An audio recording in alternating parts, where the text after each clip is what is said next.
You think you can just walk in here and act like you belong? Kimberly's voice cracked, filled with disgust, as she stepped toward Grace with a sneer. The slap that followed was immediate, cold, and sharp, shocking everyone in Criswell's market. The bustling aisles fell silent, the crack of the slap ringing in the air like an explosion. Grace's cheek burned, her heart pounding.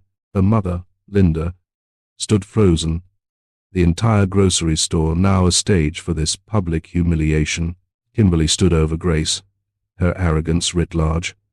"How dare you even look at me like that? You don't belong here," she spat. But Grace, her hand pressed to her stinging cheek, didn't flinch. The humiliation had already started, but what Kimberly didn't know was that the real reckoning was just about to begin. And in that moment it was clear. The world was about to watch everything change. Welcome back, my beautiful family and friends. I've missed you all so much. It's been a tough ride with some technical issues, but by God's grace we're getting everything back on track. Thank you for sticking with me. Your support means everything. Before we begin, I want to say a little prayer over everyone watching, especially the women. To the women, may God strengthen you, comfort you, and fill your heart with peace and favor.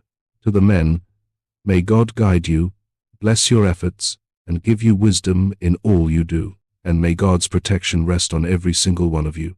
Amen. If you're ready for today's story, hit subscribe and tell me in the comments where you're watching from. My USA and UK family, I see you. And please watch till the end, because tomorrow I'll be dropping another story you wouldn't want to miss. Now, let's get into the story. Grace Carter, a 16-year-old with big dreams and an even bigger heart, had never imagined that a trip to the market would lead to this life-altering moment. But in Washington, D.C., where wealth, power, and class often determine who gets to exist in certain spaces, things were rarely as they seemed. Grace wasn't just anyone. She was the daughter of Ethan Carter, a tech mogul worth billions, a name whispered with reverence in the world of business. But that didn't matter here, in the heart of Criswell's market, where assumptions about class and race could still be weaponized in the blink of an eye. The sound of the slap still hung in the air, a sharp echo that made the world around Grace feel suspended in time. Her hand instinctively rose to her cheek, the sting radiating through her face like an electric shock. The entire market had gone silent, frozen. Every eye in the store was on her now. Some customers stood wide-eyed, frozen in disbelief, while others quickly pulled out their phones, eager to capture the moment, a spectacle of power, class, and humiliation unfolding in real time. The hum of the market had disappeared, replaced by the soft click of recording cameras, the quiet murmur of voices spreading through the aisles like a ripple on still water. Grace didn't flinch. The sharp sting of Kimberly's slap still burned, but Grace stood tall, her spine straight as a steel rod, her expression unwavering. Her mother, Linda, stood to the side, wide-eyed and frozen, unable to process the moment unfolding in front of her. But Grace, she was something else. In the face of the physical blow, she did not cower. She did not look away. Her gaze, unyielding, met Kimberly's. The smug, self-satisfied look on Kimberly's face slowly began to waver. She had thought that the slap would break Grace, would reduce her to nothing more than an embarrassed, tearful teenager. But that was not Grace Carter. Not today. "How dare you?" Kimberly spat again, her voice dripping with entitlement. "Who do you think you are?" The words hung in the air, sharp and ugly, but Grace didn't flinch. She just stood there, still as a statue, her body trembling only slightly, her face hard as stone. Grace's heart beat in her chest, but her exterior remained composed. She felt the sting, yes, but she refused to show it. She refused to let Kimberly see her crumble.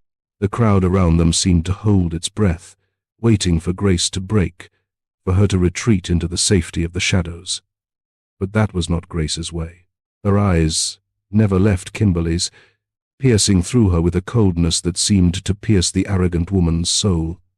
Slowly, Grace lifted her chin, a defiant gesture, a signal that no one, not even Kimberly Brooks, could take her power away from her.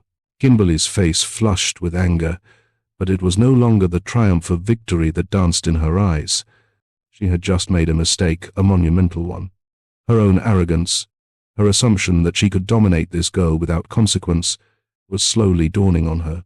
Kimberly had expected Grace to apologize, to shrink away, to beg for mercy. But Grace stood there, tall and proud, her hands steady at her sides, as if daring Kimberly to strike again. The crowd that had been filming the confrontation now started to murmur in disbelief. The phone cameras shifted, no longer capturing the drama of the slap, but the strange power dynamic that had suddenly shifted.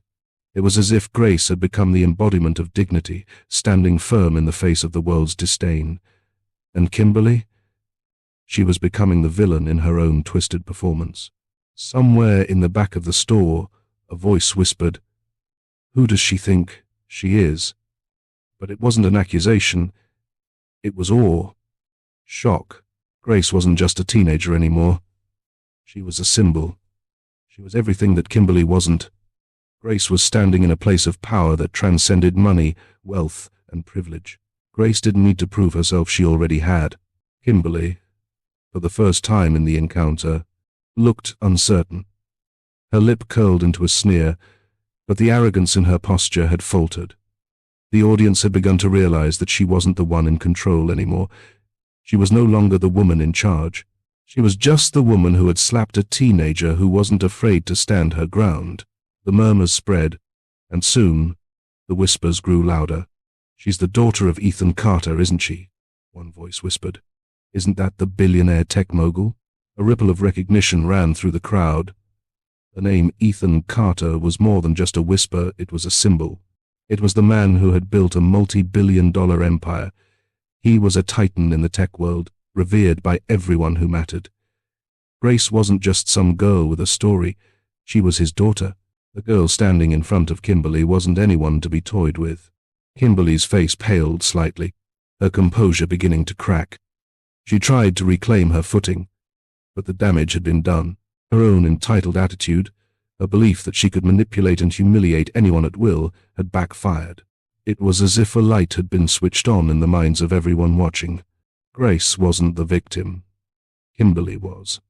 She had exposed herself for what she truly was, a woman who thought her money and status gave her the right to control others, to destroy their dignity at will. Grace stood in that quiet storm, her heart still pounding, but her expression unwavering. She wasn't going to be a part of Kimberly's game. Not today.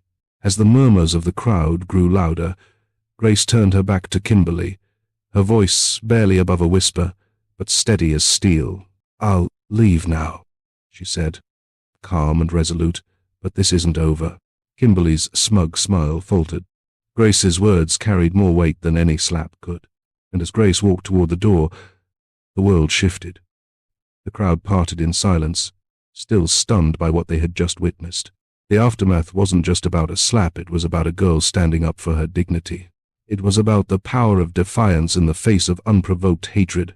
For Kimberly Brooks, this was only the beginning of her downfall.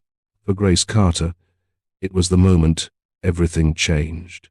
Watching Grace stand tall in the face of adversity should make us all question how we allow others to define our worth.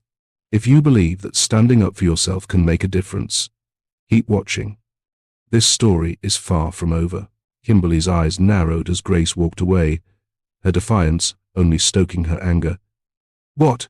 You're just going to leave? Like that?" Kimberly called after her, the venom still lacing her words. "I can't believe you have the audacity to think you belong in a place like this." She couldn't let it go. Kimberly, with all her wealth and power, was now fixated on Grace as the target of her frustration.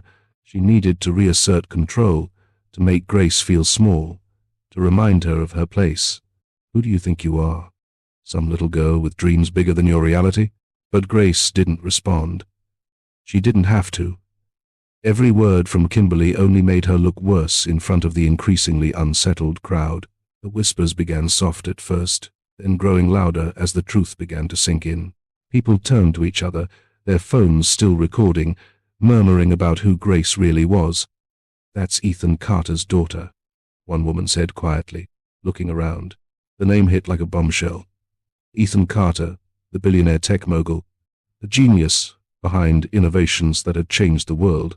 The crowd's reactions shifted instantly. Some backed away, some stood taller, all eyes now on Grace, as if they had just realized they weren't witnessing an ordinary teenager being humiliated. They were witnessing a clash of worlds, a moment of undeniable power. Grace wasn't just some nobody. She was the daughter of the man who had built an empire, and Kimberly was the one who had just slapped his daughter in public. The news spread quickly. Ethan Carter, usually a quiet figure who avoided the spotlight, was now at the center of a scandal he never saw coming. How often do we underestimate others based on appearances? This moment is bigger than just Grace. It's about the judgment we make every day. Keep watching to see how this plays out, because we're all part of this story. The slap had been loud, but it was nothing compared to the explosion that followed. Within hours, a video of the incident flooded every social media platform. The grainy footage of Kimberly's open-handed strike and Grace's unflinching composure spread like wildfire. People shared it, commented on it, and debated it, sparking an uproar that reached every corner of Washington, D.C. and beyond. The hashtag number Grace Carter was trending before the day was over. Grace's face, still bearing the faint redness of the slap, was plastered across every news outlet. But instead of being cast as the victim, she was quickly becoming a symbol, the image of her standing tall, silent, unmoved. In the face of Kimberly's hatred resonated with millions. It was more than just an attack on a teenager. It was the story of a young girl who refused to be silenced, who would not let the world tell her she didn't belong. Her name became synonymous with strength and resilience. Grace wasn't just standing up for herself. She was standing up for anyone who had ever been dismissed, belittled, or targeted because of their race or class. The internet couldn't stop talking about it. "She's amazing," one comment read. "The way she stood there, unshaken. We all need that kind of courage."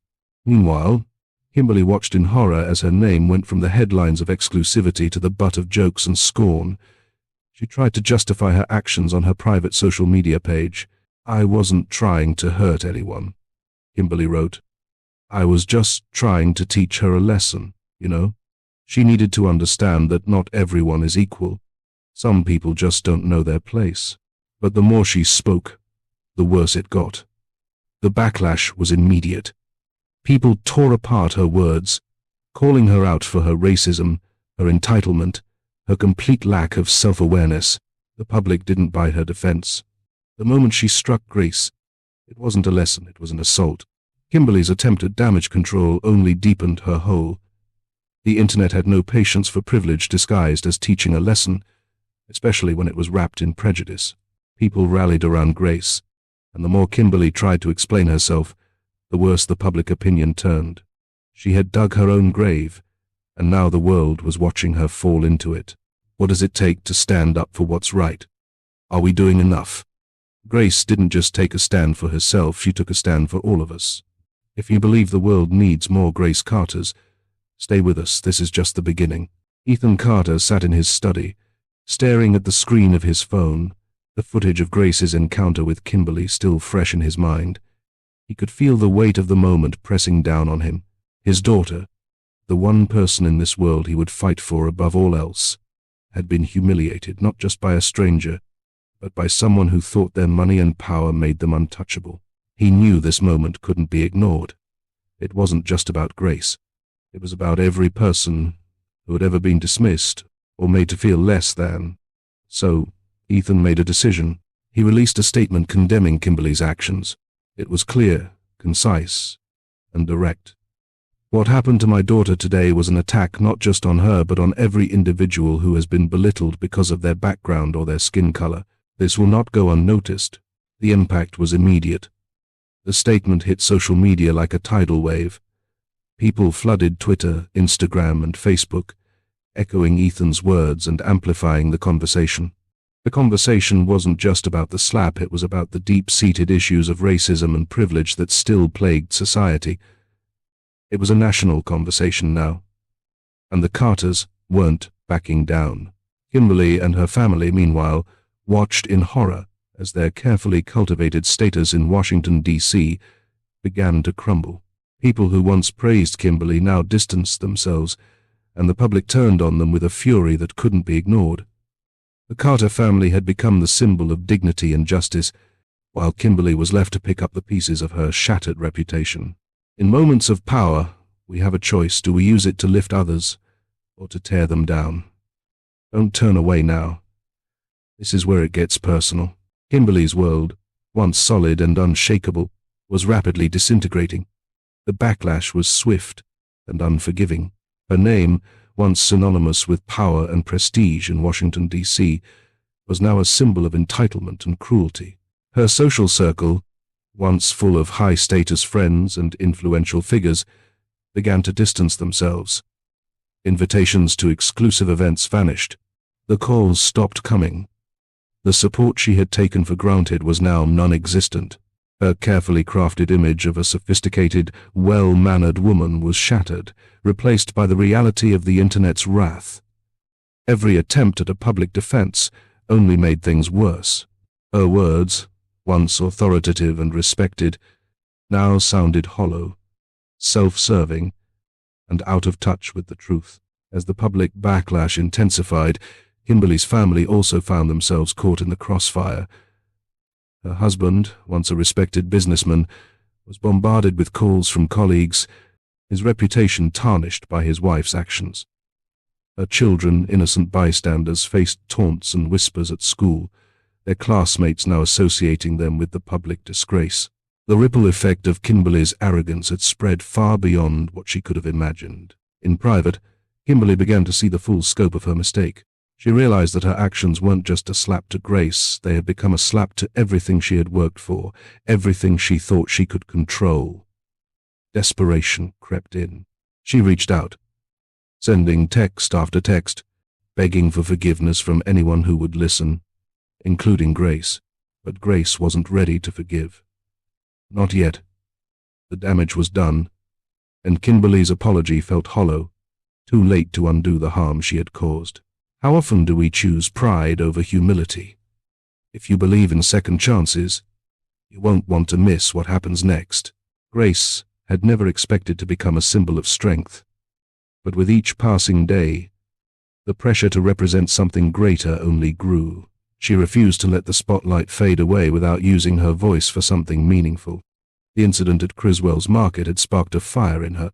Now, with the world watching, Grace started speaking out about the issues that had always weighed on her heart: racial inequality, systemic privilege, and the fight for justice.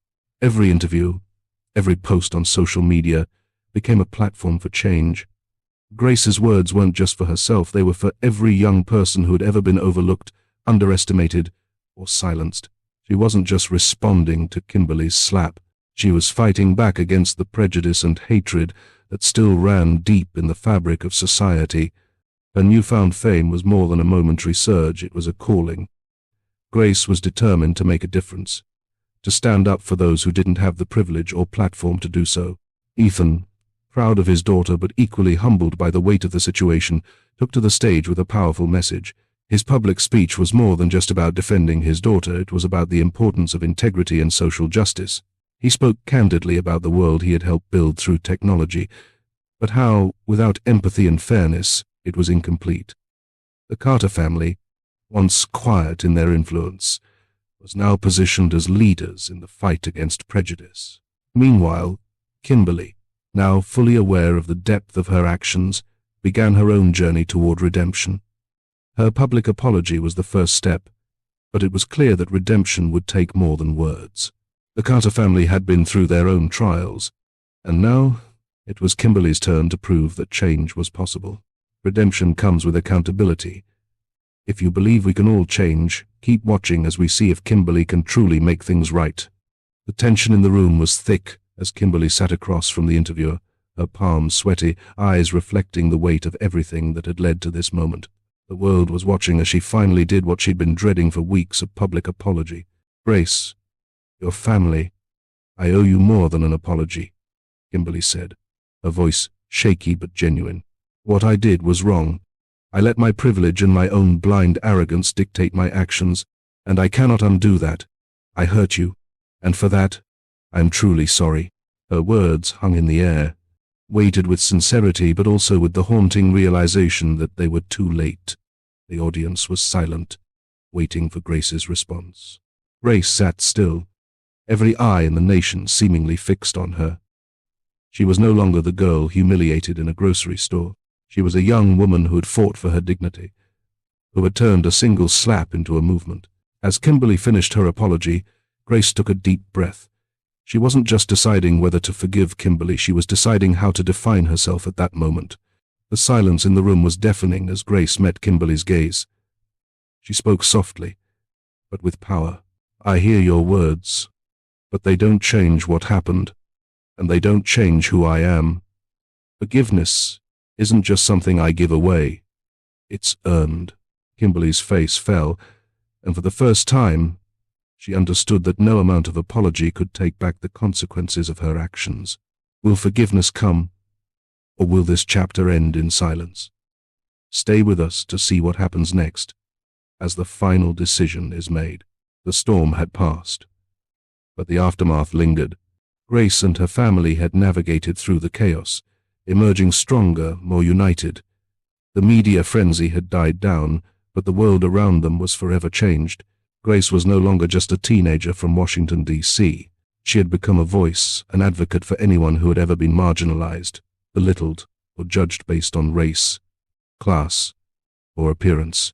She spoke at rallies, appeared on talk shows, and used every opportunity to raise awareness about the issues she had faced, issues that still needed attention. Her words weren't just about her story, they were about the millions who had suffered in silence, waiting for someone to stand up for them. Kimberly, on the other hand, was left to pick up the pieces of a shattered reputation. Her family was still trying to rebuild their standing, but the road was long. There were no easy apologies, no quick fixes for the damage done. Kimberly had to confront the truth she had avoided for so long, that her actions had consequences far beyond what she could have imagined.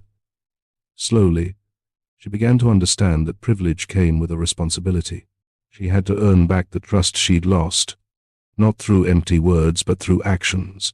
She began working with organizations dedicated to racial equality, offering her time and resources, and trying to make a real difference. It wasn't redemption, it was the beginning of a journey toward change. Meanwhile, Grace's own growth was undeniable. Her quiet strength had become a beacon of hope, inspiring countless others. She continued to rise, not just as a symbol of resilience, but as a leader in the fight for justice. Her experiences had shaped her, but they hadn't defined her. She was carving her own path, one where her voice wasn't just heard, it was making waves. The world had changed, and so had they. Grace and her family stood tall, not just as survivors, but as champions for change. The ripple effect of their strength and their courage had left an imprint on everyone who had witnessed their story. After everything Grace has endured, ask yourself, how far would you go to stand up for what's right? If you believe in true change, maybe it's time to make that choice and subscribe. Thank you for watching this story to the end. If you enjoyed this story, you will surely love the next one. It's as crazier and more intriguing as you can ever imagine, so do check it out. Click on the image showing on your screen right now to watch the next one.